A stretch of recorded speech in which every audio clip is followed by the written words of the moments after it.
अब दुकान वाले को क्या मालूम कि हमारी दुकानिया में भगवाने घूम रहे हैं भिखमंगा बन के है। जज साहब जो वृंदावन वाले थे वो क्यों विरक्त हो गए। पत्नी ने कहा कि अरे भाई चलो, एक एक केवट की गवाही देने के लिए भगवान गवाह बन के चले गए थे कोर्ट में। केवट ने सेठ का रुपया लौटा दिया था। रुपया लेने के बाद भी सेठ ने कोर्ट में केस कर दिया कि इस केवट ने मेरा पैसा नहीं लौटाया। जज साहब ने केवट से पूछा कि तुमने रुपया लौटाया तो वहां पर कौन था। केवट बोला 3 लोग थे। कौन?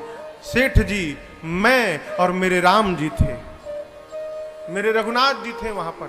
जज समझा रघुनाथ जी नाम का कोई आदमी होगा। अगली तारीख पर रघुनाथ जी के आने का गवाही देने के लिए सम्मन भिजवा दिया जज साहब ने।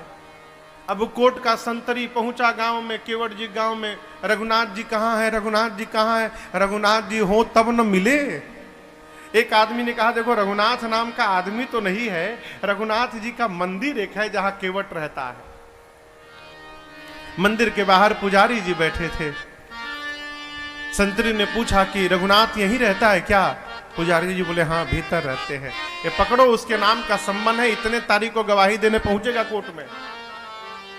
अब पंडित जी सोचे जब भगवान गवाह बनने के लिए तैयारे हो गए हैं तो हम कौन होते हैं बीच में रोकने वाले। पंडित जी सम्मन ले लिए और ले जाकर ठाकुर जी के चरणों में रखकर बोले प्रभु आज तक आपके लिए मिठाई आया, आज तक आपके लिए आभूषण आए, आज तक आपके लिए वस्त्र आया, पहली बार प्रभु आपके नाम का कोर्ट से सम्मन आया है।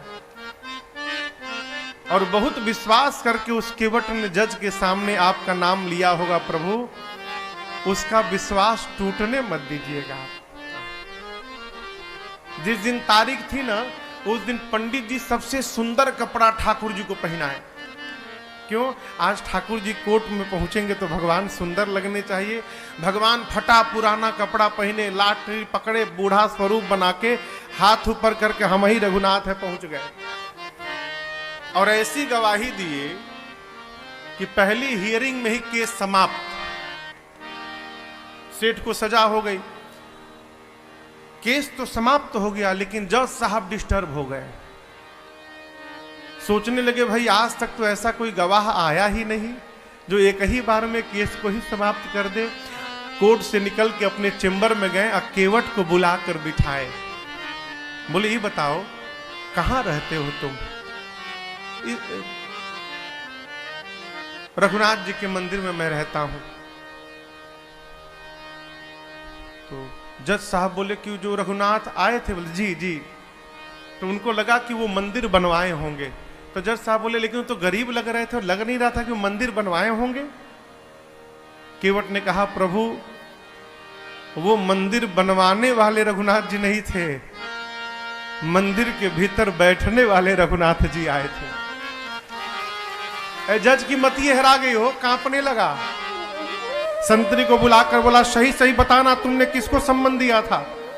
बोला सर माफ करिएगा सर, रघुनाथ नाम का आदमी नहीं मिला, रघुनाथ जी का मंदिर था, मंदिर में पुजारी जी को देके चला आया था मैं। तो जो आए थे वही पुजारी, नहीं पुजारी जी ये नहीं थे, दूसरे थे। जज को पूरी बात समझ में आ गई। घर गया और दरवाजा बंद करके जज साहब रोने लगे। पत्नी ने आकर पूछा क्यों रो रहे हो? पूरी बात बताए। पत्नी ने कहा इसमें रोने की कौन सी बात है? अरे मान लो धोखे में ही दर्शन हुआ, तुम तो भाग्यशाली हो, तुमको दर्शन तो मिला, नाचना चाहिए। बोले इसलिए नहीं रो रहा हूं कि राम जी चले गए, इसलिए नहीं रो रहा हूं, मैं इसलिए रो रहा हूं अरे कुर्सी पे बना जज मैं बैठा रहा, जगदीश खड़े समझाते रहे। जिनकी अदालत में पूरी दुनिया जाकर खड़ी होती है, आज उनको मैंने अपनी अदालत में खड़ा कराया। ऐसा वैराग्य चढ़ा हो जज साहब को, उसी समय रिजाइन दिए। सब घर परिवार छोड़कर चले गए वृंदावन।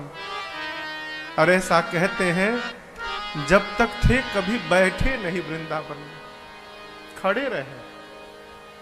लोग कहते थे बैठते क्यों नहीं आप? बोले मेरी यही सजा है, मैंने भगवान को अपनी अदालत में खड़ा करा के रखा था, अब मैं भगवान के धाम में जब तक जीवित रहूंगा तब तक मैं खड़ा रहूंगा, अब मैं बैठूंगा नहीं। कभी भगवान किसी रूप में आ सकते हैं माई बाप, आपकी आस्था वैसी होनी चाहिए।